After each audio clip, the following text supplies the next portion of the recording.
রমাদান নিয়ে আমার যতগুলো চিন্তা বা লেকচার আছে, এর মধ্যে এটা একটা নতুন একটা বিষয় আমার মাথায় আসছে আলহামদুলিল্লাহ, যে রমাদান আসার আগেই দুনিয়াবি যত ব্যস্ততা এগুলো কমায় ফেলা উচিত।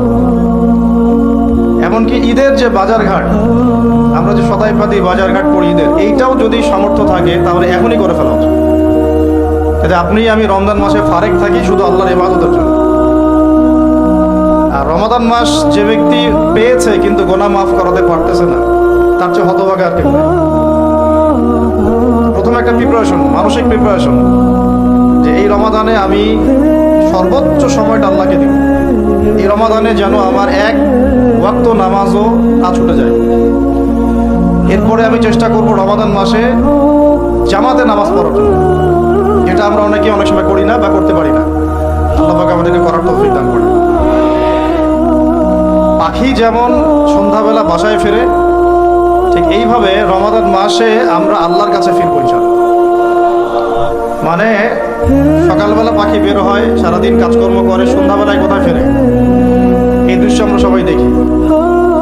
তো রমাদান মাস আসে, বছরে আমরা বিভিন্ন দিকে চলে গেছি। কেউ নামাজ আগে পড়তেন, এখন বেনামাজি হয়ে গেছে।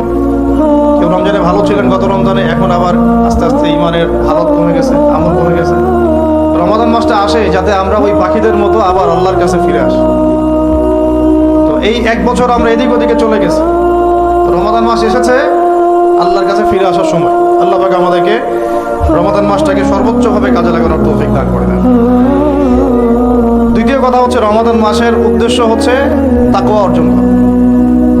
আপনারা যদি সূরা বাকারা পড়েন, প্রথম আয়াতটাই লেখা আছে কুতিবা আলাইকুমুস সিয়াম কামা কুতিবা আলাল লাযিনা মিন ক্বাবলিকুম লাআল্লাকুম তাত্তাকুন। লাআল্লাকুম তাত্তাকুন মানে রমাদানের সওমটা তোমাদের উপর ফরজ করা হয়েছে, ঠিক পূর্ববর্তী উম্মতের উপরেও ফরজ করা হয়েছিল, তোমাদের উপর নতুন নয়, যাতে করে তোমরা তাকওয়া